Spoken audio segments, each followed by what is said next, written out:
Please ہمارے channel کو subscribe کیجیے، لائک کیجیے، شیئر کیجیے اور بیل آئیکن کو دبانا نہ بھولیے۔ السلام علیکم ورحمۃ اللہ وبرکاتہ۔ الحمد للہ وکفی وسلام علی عبادہ الذین اصطفی۔ محترم سامعین اور ناظرین، آج مسلمانوں کی زبان پہ یہی لفظ ہے کہ ہمارے گھروں میں برکت نہیں ہے، اولاد ہے نافرمان ہے، شادی کے بعد بیوی ہے مگر لڑائی جھگڑے ہے، برکت نہیں ہے، تنخواہ ملتی ہے اور پیسے آتے ہیں مگر خرچے پورے نہیں ہوتے، برکت نہیں ہے، صحت میں برکت نہیں ہے، کسی چیز میں برکت نظر نہیں آتی الا ماشاء اللہ۔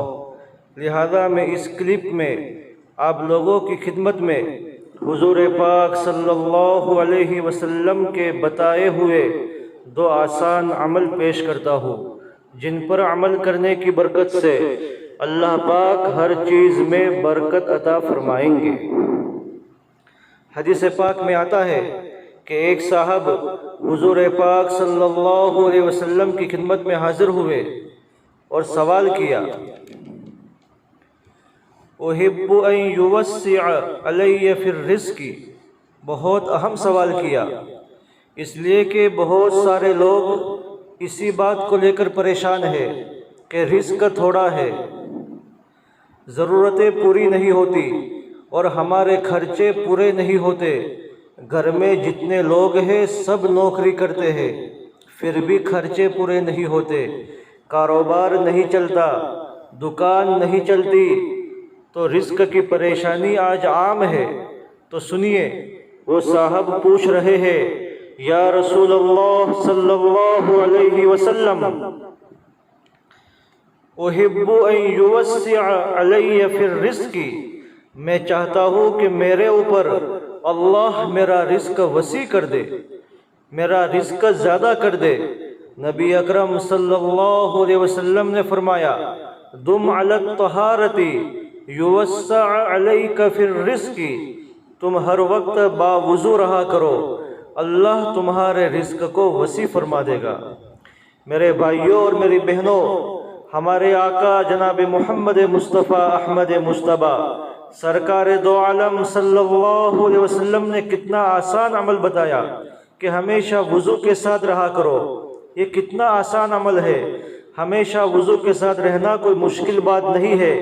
جب ہمارا وضو ٹوٹ جاوے ہم فوراً وضو بنا لیں، چاہے مرد ہو چاہے عورت ہو، ہم ہمیشہ وضو کے ساتھ رہے تو اللہ کے حبیب اپنی مبارک زبان سے ارشاد فرماتے ہیں کہ تم ہمیشہ باوضو رہا کرو، پاک صاف رہا کرو، تو اللہ پاک تمہارے رزق میں برکت عطا فرمائے گا۔ کتنا چھوٹا عمل ہے اور کتنا آسان عمل ہے۔ آج رزق کی شکایتیں تو ہم کرتے ہیں لیکن باوضو رہنے کی کوشش نہیں کرتے، اس لیے ہمیں چاہیے کہ ہمیشہ باوضو رہا کرے۔ جیسے ہمارا وضو ٹوٹ جاوے فوراً نیا وضو بنا لے اور ہمیشہ پاک صاف اور باوضو رہنے کی کوشش کرے۔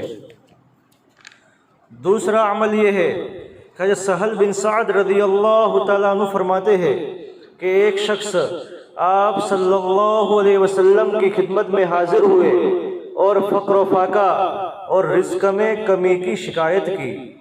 آپ صلی اللہ علیہ وسلم نے ان سے فرمایا کہ جب تم اپنے گھر میں داخل ہو تو سلام کرو، چاہے گھر میں کوئی ہو یا نہ ہو، پھر مجھ پر سلام بھیجو۔ کس طرح بھیجو؟ اس طرح کہو، الصلاۃ والسلام علی رسول اللہ صلی اللہ علیہ وسلم، پھر ایک مرتبہ سورہ اخلاص پڑھو۔ حدیث پاک میں آتا ہے کہ ان صاحب نے ایسا ہی کیا تو اللہ پاک نے ان کے رزق میں وسعت فرما دی، یہاں تک کہ وہ اپنے پڑوسیوں اور رشتہ داروں پر بھی خرچ کرنے لگے۔ اللہ پاک نے اتنا دیا کہ دوسروں پر بھی خرچ کرنے لگے۔ یہ کتنا آسان عمل ہے کہ جب ہم گھر میں داخل ہو تو سلام کر لیا کرے۔ گھر میں جتنے افراد ہیں، چاہے مستورات ہو چاہے مرد ہو، اس بات کو ہم لازم پکڑ لے کہ جب ہم باہر سے گھر میں آوے تو سلام کرے، السلام علیکم ورحمۃ اللہ وبرکاتہ۔ چاہے ہمارا سلام سننے والا کوئی ہو یا نہ ہو، ہمارا کام صرف سلام کرنا ہے۔ پھر دوسرا کام کیا کرے؟ سلام کرنے کے بعد ہمارے آقا محمد الرسول اللہ صلی اللہ علیہ وسلم پر سلام بھیجے۔ اس طرح کہے، الصلاۃ والسلام علی رسول اللہ، ایک بار کہے۔ پھر اس کے بعد تیسرا کام کیا کرے؟ بسم اللہ الرحمن الرحیم، قل هو اللہ احد اللہ الصمد لم یلد ولم یولد ولم یکن له کفوا احد۔ ایک مرتبہ سورہ اخلاص پڑھے، یعنی جب گھر میں داخل ہوئے تو ایک مرتبہ سلام کرے، ایک مرتبہ اللہ کے نبی پر سلام بھیجے اور ایک مرتبہ سورہ اخلاص پڑھے۔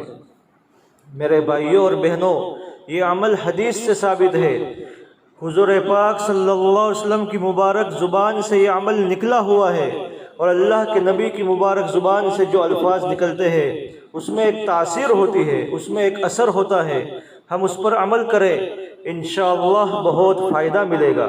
پورے گھر کے افراد اس پر عمل کریں، مرد اور عورتیں سب اس پر عمل کریں۔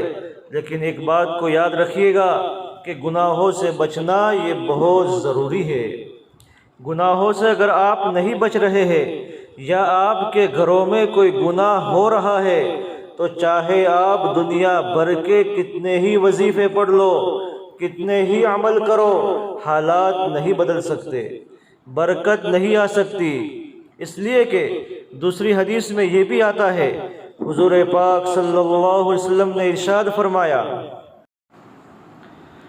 کہ گناہوں کی نحوست یہ ہوتی ہے کہ انسان کے رزق میں سے برکت اٹھا لی جاتی ہے، چاہے وہ کتنا ہی کماوے، کتنے ہی پیسے کما کر لاوے، چاہے گھر کے سارے افراد کماوے، لیکن اگر کوئی گناہ ہمارے گھروں میں ہو رہا ہے یا ہماری زندگی میں کوئی ایسا عمل ہو رہا ہے جو اللہ کو ناراض کرنے والا ہے تو اللہ پاک رزق میں سے برکت چھین لیتے ہیں، رزق میں سے برکت اٹھا لی جاتی ہے، بے برکتی مسلط ہو جاتی ہے، ہماری زندگیوں میں سے سکون ختم ہو جاتا ہے، ہماری زندگیاں تنگ ہو جاتی ہے۔ اس لیے ہم اپنے آپ کو گناہوں سے بچاوے، اپنے گھروں میں، اپنی اولاد میں، اپنے بیوی بچوں میں اس بات کا خیال رکھے کہ ہماری اولاد، ہمارے بیوی بچے کو ایسا کام نہ کر رہے ہو جس سے اللہ پاک ناراض ہو جاتے ہو اور اللہ پاک رزق کی برکت کو اٹھا لیوے۔ اس لیے میں نے آپ لوگوں کے سامنے 2 آسان عمل پیش کیے ہیں، اس میں سے کوئی سا بھی عمل آپ کرے انشاءاللہ اللہ پاک برکتیں نصیب کرے گا، پریشانیاں دور کرے گا، میاں بیوی میں آپس میں محبت پیدا ہوگی، گھروں کے جھگڑے ختم ہوں گے، اولاد فرما بردار بنے گی، گھروں میں سکون رہے گا، ہماری زندگیوں میں سکون آئے گا اور ہمارا گھر جنت کا نمونہ بنے گا۔ اس ویڈیو کو آپ لوگ سنیں اور آگے زیادہ سے زیادہ شیئر کریں تاکہ زیادہ سے زیادہ مسلمان اس سے فائدہ اٹھاوے۔ اللہ رب العزت ہم سب کو ان باتوں پر عمل کرنے کی توفیق عطا فرماوے۔ وآخر دعوانا ان الحمد للہ رب العالمین۔